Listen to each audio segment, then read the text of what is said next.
So wat het ek eintlik gister gesê? Ek het gesê dat almal wat nog op hierdie aarde gewandel het, Jesus inkluis, almal wat vandag wandel, is presies dieselfde.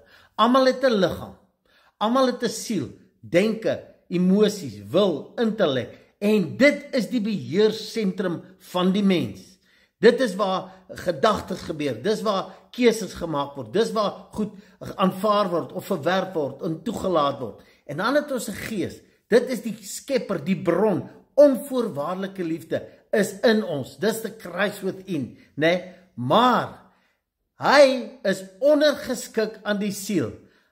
Die gees van God is daar net om ons te lei, soos ons dit toelaat, is net om ons te leer en te help, soos die siel dit toelaat. So dis die siel wat uit die pad uit moet kom, die siel wat tot bekering kom, die siel wat moet verander, sodat daai onvoorwaardelike liefde kan manifesteer deur ons.